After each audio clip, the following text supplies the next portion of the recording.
What's up guys? Shakes Rampedi here. Welcome to Playing the Field with Shakes. Alakli and Pitso part ways. George Maluleka and Standouts part ways. Dan Malesela and Magalens part ways. What's going on? Let's talk about it. Let's go. That's how it goes? They keep asking about the best when they know it's me. Okay. Asking about the rest when they know it's me. Straight in, I guess. You know it's me. So let's start off with national team duties. Bafana Bafana taking on Morocco in Morocco. It was the first game of the AFCON qualifiers and Bafana going down 2-1. A lot of things to be proud of with regards to Bafana Bafana in terms of the way the game went. I think if you watch the game and you be honest with yourself, we're just not at the level of where Morocco is. And you look at the team that Morocco has assembled over the years, you could just see it, you know. And I think also one of the worst things that happened to Bafana Bafana was the fact that they scored early. But the way in the sequence of move in terms of how that goal came about, with Stoller having to make that pass to Lau Foster, obviously Lau Foster bullying Hakimi of PSG and getting the goal. And from then on, you could just see our inexperience within the game, having to manage the game out. Halftime, it was 1-0. I thought it was great, going really well from then on. And what was funny is, even a draw would have been a great result. That's the thing. Even a draw would have been a great result. And I just thought if leading at 1-0 at halftime, at least walk out of there with a draw. And unfortunately, our inexperience came into second half and we just couldn't hold out for too long. Our defensive errors, even the one with Yusuf Mart, not having to give the ball back to Pitso Mosimane, it was just very, very naive of us, you know. But I think there were positives in the fact that I was expecting a bigger goal margin with regards to the fact that how impressive Morocco have been since the AFCON, the past AFCON tournament as well. So the fact that we only lost 2-1, I think that is a positive. And now going into the next one, which we're going to be playing Liberia within September, that's the one where we have to get 6 points. And that's all that is needed. We just need to beat Liberia home and away. And eventually we are qualified through because Zimbabwe is not part of the group no more. They've been expelled from it. So they are positive, and I expect Bafana Bafana to get 6 points against Liberia. In that game against Morocco, I have to say, they were standout performers. I mean, these players for me, the four names that I put here are the ones that I think they've held down their position. And the first one for me is Yaya Toure. He's come in. You know, he looks like a Yaya Toure figure, and hence why they've given him the nickname Yaya. But in the way that he's able to sniff out danger, in the way that he's able to pass, he showed that with regards to Lau Foster. I thought it was very, very exceptional. And even bringing in Kavupete at that point, two players that are playing for Belenenses in the Portuguese league, and unfortunately they got relegated. But you could just see in the way that they were performing for moves. I like how Kavupete was leading at the back, having to put his body on the line. And those two players, definitely, I don't see them staying at Belenenses, that's for sure. But I think they have set down their positions without a shadow of a doubt. Pitso Mosimane, another player, unbelievable in terms of his rise, having to play for Black Leopards. And then eventually he goes to Mamelodi Sundowns and becomes the player that he is. You could tell that the CAF experience within the CAF Champions League has really helped him out quite a lot. But his rise has just been so, it's going up, man. It's really going up. And I think right back is settled. And it's his position for as long as he wants it to be. Ronwen Williams, a player that I was speaking about last week in terms of he voiced out the fact that he possibly would like to leave SuperSport United. And I was sort of looking at the options that he could definitely go. And he put in a performance that was basically shouting his name out to clubs, saying that I'm right here. He proved his quality. He made about 9 saves within the game. 9 saves. So that scoreline could have been a lot worse if it wasn't for him. So big ups to him on that one. And those 4 players for me have settled their positions until the tournament. Now, spoken about the positives with regards to the players having to settle down their positions, but there is a worry for me.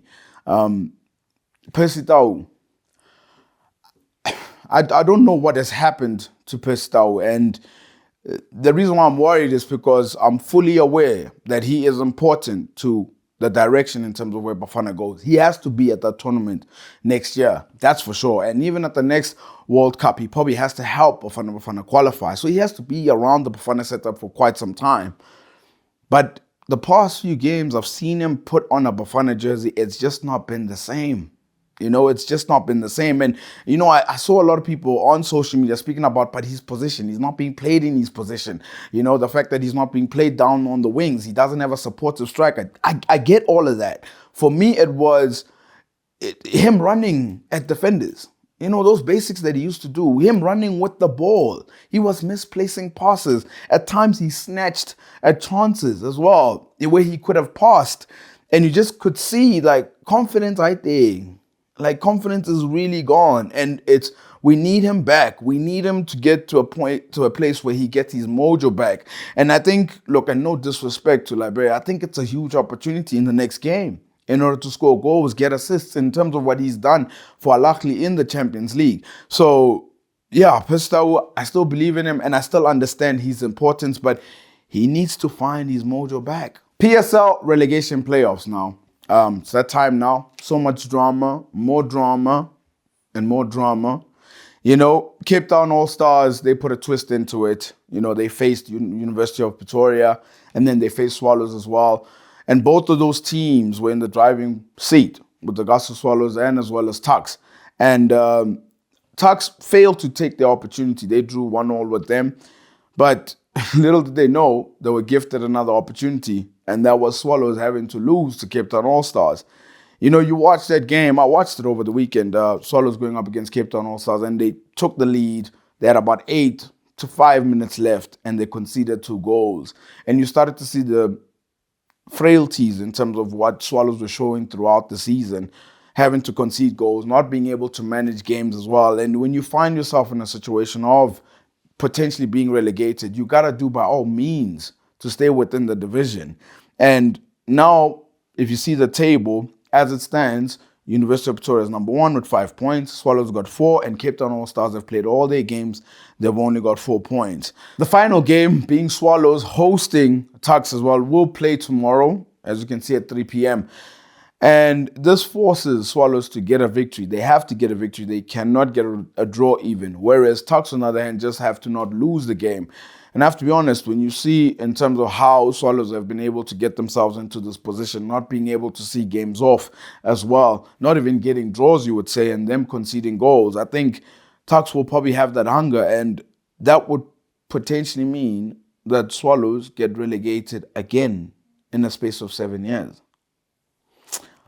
I somehow can't see any result other than a draw, but Swallows is at home. They've got that advantage, and maybe perhaps they can pull something out of the bag. But, Tuks hold the cards here, and I honestly do believe that it's going to end in a draw. Big news, guys. Big news. Not the greatest of news. Dropped last night. And I luckily have parted ways with Pitso Mosimane. What happened there? I don't understand. I'm actually lost for words. I thought this was a beautiful relationship. He came 2 years ago in 2020. And just look at the screen. 2 CAF Champions League, an Egyptian Cup, and 2 CAF Super Cups. And let's also mention the fact that appearing at the Club World Cup as well. What happened? I don't understand. And the worst thing about it, the statement came out from the club. And the statement stated that they wanted to keep Pitso. But Pitso agreed that he's okay with the achievements that he's achieved at the club and he's ready to walk away. So now you ask yourself, with everything that Pitso's won, being able to take the club and face big clubs as well at the Club World Cup, why would he want to walk away? And you think about when he speaks about the pressures of having to manage a club like Al Ahly, 70 million fans, doesn't go out the house, doesn't have time, barely sleeps, he's traveling all the time. His players are competing within the AFCON and going to the final as well. Sometimes he hardly has his players. And has that pressure taken its toll on Pitso Mosimane as well? Because I can't believe he would want to go. Because for me, if they had parted ways, I was going to simply just state it as, you can't just get rid of a coach like that because he's always going to come back. But now when it's the coach that wants to walk away, it makes you question. So what next for Pitso Mosimane? I think he's probably going to take the needed break. But him coming back home, could that be an option? Because he's mentioned before that there are clubs that could afford him back at home. And I think it would be nice to have Pitso back at home just from a luxury point of view and having to watch him every single week. But you sort of think of the achievements that he's done. He's conquered South Africa. He's conquered Africa. Like, probably the next step should be it's over the borders, like over the sea. Is it America? Is it the Middle East? Is it Europe? I think he's probably going to have to take a break and probably assess his options and see in terms of where that goes, because even the Bafana position, that's taken as well. Kaizer Chiefs just mentioned that this one is staying.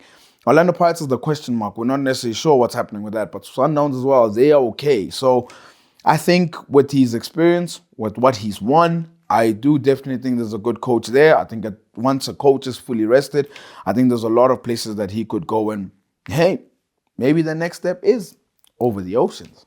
Dan Malesela and Maruma Gallant's parting ways. Now, another story that I didn't see. I'm puzzled. I'm shocked. I'm surprised. I'm all over the place with regards to this, because another club and coach that I thought had a really great relationship, being able to go all the way to the Nedbank Cup final as well. And they took Sundowns all the way. And just like that, they parted ways, and he spoke on radio in terms of the fact that maybe the package that they were offering him was not necessarily the package that he wouldn't have wanted. And the salary was not necessarily probably what he wanted as well. Let's look at his record. 25 games, 9 wins, 10 draws, 6 losses. He only lost 6 times in his time at Maruma Gallants. And I think sometimes for me, because I put this out because I spoke about him a couple of weeks back, and having to admire the work he was doing at Maruma Gallants in terms of the way that they were playing and taking them to the Nedbank Cup final. And in the comments, there were people that were saying, I know one comment said, but how do you keep a coach that's not won his last 9 games? But you look at that, he just remember where he found the club. They were in a relegation position, and now they were not in that. They comfortably survived, and they also could have won a trophy as well. And sometimes, not every club is Sundowns, Not every club is Real Madrid. Not every club is Manchester City, where they're expected to win games all the time, or win 10 games in a row or 20 games in a row. Sometimes you have to assess where the club is at and how much of a jump that they made. You could have potentially put Dan Malesela for even coach of the season. And if anything, with what he done at Maruma Gallants, I think his stock went up. I think there is a lot of clubs that he could do good things at with better players, without a shadow of a doubt. And I know one post where he used to play, where he was once a player, potentially they were looking for a coach. And I know what he could potentially do at that club. Talking about Orlando Pirates. I think he could do great work at Orlando Pirates. But I wish him all the best. And we'll see in terms of where his future takes him. Let's go to KZN now. Maritzburg United as well. Coming out of the statement. There's so many departures, guys, eh? Like, they've parted ways with Ernst Mindorp. Another one I didn't see coming. There was just so many things that were hitting this week that I didn't see coming, And the partner statement is what surprised me. And I want to read the statement out part for you guys. Middendorp, who rejoined the club in November 2020, had most recently guided the team of choice to an underwhelming 12th place in the 2021-2022 DStv Premiership season, which saw the team of choice battle for relegation for much of the season. And the rest of the statement, they wished him all the best. But I read that statement, and I just didn't feel too well having to read that statement. And for me, you must understand, when you look at Maritzburg United in the past 2 years, and even in the time that Ernst Mindorp has been there, there's been a lot of departures of players that have just left the club. And I mean, look, I even got the list down as well. I wrote it down as well.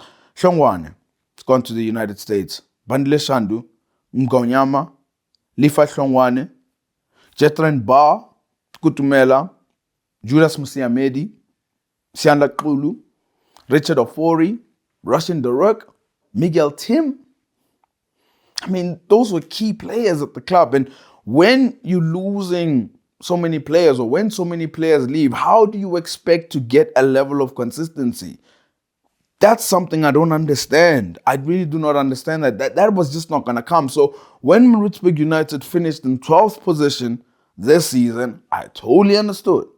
Because when Akutumela, top goal scorer, scores so many goals, a huge percentage of the goals that were scored by him goes to Mamelodi Sundowns, that's what's going to happen. So for Maritzburg United going forward in future, perhaps, maybe them and Ernst Mandop will reunite for the 5th time, maybe. I just think keep your players, keep your players and see where the club will go. But for as long as key players are leaving 2, 3 every season, you might just have to always find yourself battling in that position. George Maluleka. People, let's talk about this player. I'm surprised. I'll be honest. I'm really surprised with this one as well. I didn't see it coming. No, I didn't see it coming. Especially the way the coaches were talking about him as well. A part of me feels sorry for him because, he obviously made the move to the club and he was not able to get much game time. Looked like he worked hard on himself. Looked like he got fit as well. He got lean as well. And then he was getting some chances in the past season.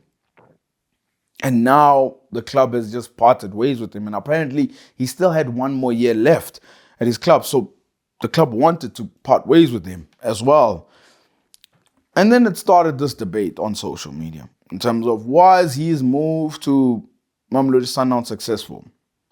So Betway put out this tweet earlier in the week talking about his record. Let's have a look at it. This is what the tweet says. 4 trophies, 19 games played in 2 years. 5 he only started, and 14 coming off the bench. 886 minutes, that's an average of 46 minutes per game. 1 goal and 4 assists. Now you ask a question, Shakes Rampedi, was that move successful? I'd like to think it wasn't. I'd like to think he wanted to have more of a role. I think he wanted to have more minutes on the pitch. Hence why he worked so hard, So for Sundowns to sort of part ways with him, you have to ask yourself, when you do go to Sundowns, yes, people will talk about the finances. Yes, people will talk about the trophies that you're going to win. But sometimes you have to look further down in terms of are you going to play in that process. So for George Maluleka, I think he would still be a key player for a lot of teams. I think he still holds a level of quality within football as well. And all I can do is wish him all the best in his career and his future. Sibusiso Vilakazi, Vila is what they like to know him as. A player who is rumored to be leaving Mamelodi Sundowns. I think the fact that he had that long-term injury had also affected his game time. He only managed 17 games in the last 2 years. And contrast to George Maluleka, he had a very great career at Mamelodi Sundowns so far, having to play 139 games, 29 goals, and as well as 21 assists. That's about 50 goal involvements, having to win the league 4 times, Telkom Knockout, there's a Nedbank Cup, and as well as an MTN8 as well. Great player that he's been since he left Wits. He improved, played in a number of positions as well. And I can see it happening if he's going to part ways with the club, but they haven't necessarily announced it as yet. With that being said, I had to do some maths. And I just thought to myself, 1 + 1 = 2, right? So if George Maluleka is leaving the club, if Sibusiso Vilakazi is potentially going to leave the club, are they making room for Bongani Zungu? I think they are. I think they are. You must remember, he was on radio recently. He spoke about the fact that Sundowns are the only club at this moment that are speaking to his agent. And I always said that he would be a great signing for any team. Any team within the DStv Premiership. I just personally thought he could still contribute internationally. But it's not confirmed as yet. But now, if they are letting go of stalwarts like George Maluleka and as well as Sibusiso Vilakazi, you just think they are making space for somebody who's coming in, who plays in the similar positions that you would say. And I think he would be a great signing. The only problem is with Bongani Zungu have to come in. We're talking about a very elite footballer. We're talking about a player with a lot of quality. I fear for players like Mvala.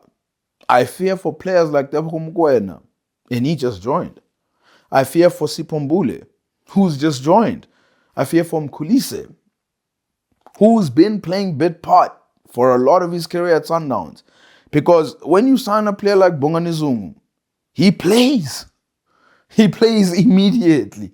That's the level of quality that he has. And to be fair, he'll be back home and maybe he could get chances of having to get back into the Bafana side because he is 29 and the clock is ticking on his career, that's for sure. So he would be a great signing, but I fear for the players that are there, that's for sure. But that's my take on the 1+1. If George Maluleka and Sibusiso Vilakazi is leaving, surely they're making room for Bongani Zungu.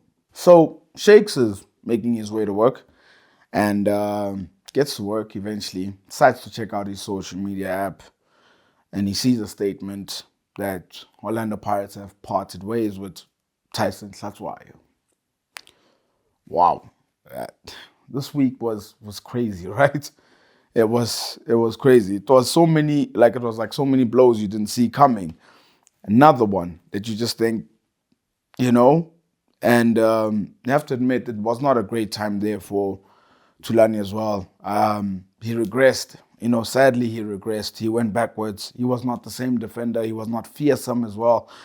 He dropped out of the Bafana national side. He was captaining the national side, and due to his form at Orlando Pirates, you could just tell that he just couldn't be picked no more. I remember the one game with Bafana Bafana, I think it was against Sudan. It was the one that we really needed to win to qualify for the previous AFCON. And you saw even in the way that he played within that game. I'm so surprised it didn't work out. I remember when he signed, I was like, this is the key that Orlando Pirates were looking for. This is it. They've been conceding goals. This guy is going to stop it all, man. Him and Jele are just going to do the things. And it just has not worked out to a point that even Orlando Pirates had to get Olisanda from outside, to sort of come in. And then it made you question in terms of Mkwanazi when they played together. Mkwanazi and himself played together at Wits. Did Mkwanazi make him look better than what he actually was? Because that can happen. That can happen. You play next to certain defenders. You play next to a Sergio Ramos, you just become better. You play next to a Virgil van Dijk, you just become better. It is what it is. And you sort of get that feeling with him. He played 51 games, won the MTN8, and he obviously got to the Confederations Cup final as well with Orlando Pirates. And I think also you could just see him. He didn't play a lot of games, and I think it was just amicable for them to both agree, the club and the player, that he should just part ways. And I think also the form of Wallace and Dow as well. And I think Happy Jell having to play the games that he played just really kept him out of the side. But Orlando Pirates have acted very quickly. They've made announcements of two players, Xoki and as well as Nkosinathi Sibisi. One player from Amazulu, the other player from Golden Arrows. Gotta tell you, man, I like these players.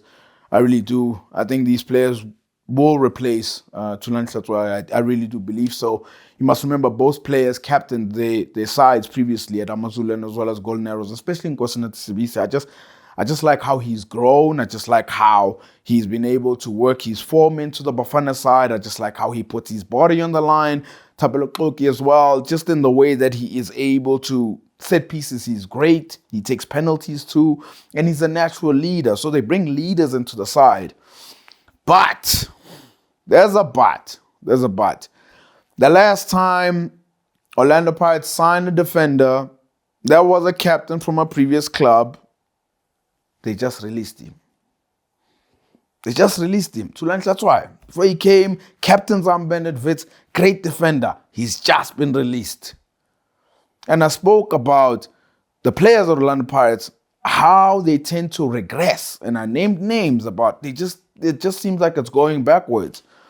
So I'm excited that they're getting these players because I think they can add and they can help. But at the same time, I'm fearsome that what if their careers regress as well? And another thing, they need to find a direction. I spoke about it before. Atazwane Chiefs, direction. That's what's happening. Sundowns, Rulani, Mangoba, it's happening. That's what's up. Amazulu, Brandon Truter, that's what's up. That's what's happening. Cape Town City and as well as Eric Tinkler, that's happening. That's what's up. What's happening at Orlando Pirates? Who is the head coach of Orlando Pirates? We don't know that. So signings are being made and the head coach is not even there. So they need to get the direction there. Is it going to be Mandla? Is it going to be someone with Mandla? That decision has to be done soon. But I'm happy for the players and I'm wishing Thulani Hlatshwayo the best within his career. It's that time again, guys. It's that time again for Bet of the Week. So Bet of the Week, I give you my bet slip, which have not been doing so badly in the recent weeks. And I tell you what I'm going to be betting on. And last week, I was let down by France. France playing against Austria, 1-1. That was the only game. Mbappe came on, he changed the game, he scored. I thought, okay, he's going to go in and just score the second one. They nearly did. It didn't happen. But other than that, all my selections were on point. And to be fair, this Nation League has been a little bit like, you just don't know how to call it necessarily. But there's still more games that are coming up, still more Nations League that is coming up. A lot of games tonight, especially. And I've picked 2 games for tonight, definitely. Netherlands going up against Wales. I think the Netherlands are going to cruise there. I know they drew in the last game with Wales, having to play in Wales, but I think Netherlands at home are just going to be too strong for them. I think they're going to win straight. England, the form has just been not great. If Harry Kane is not scoring, then the goals are not coming as well. But I think they're going to turn it around against Hungary, especially at home. I think England win definitely and over 1.5. And then I had to put in the relegation playoffs. Swallows at home against Tucks. I saw those odds. I thought they looked decent. And I went with a draw. This is the first draw that I make. The first ever draw that I make. This is the highest odds that I've ever had. The highest. I've went for the highest that I could ever get. And the odds are standing at 6.09. 6.09, guys. So with just a mere $200, I could potentially get 1.2 back. So I'm risking it all, and that's what I'm going to do with my $200. Always remember to place your bets right here at betway.co.za. It's the end of the show, but throughout this week, despite the departures that were happening, there were also a positive as well. Sekune having to appoint Katemi Tembo as well, and as well as leaving McDonald as the senior coach. And I wanted to leave you guys with a question. Drop your comments. Let me hear your comments. What is your take on this co-coaches that's going on? At Sundowns, it's working just fine. At Pirates, it wasn't working just like that. But it seems like it's becoming now a recent trend where you find 2 coaches. Let me know. Don't forget to like and subscribe and hit that notification bell so you can get notified for future episodes. See you next week.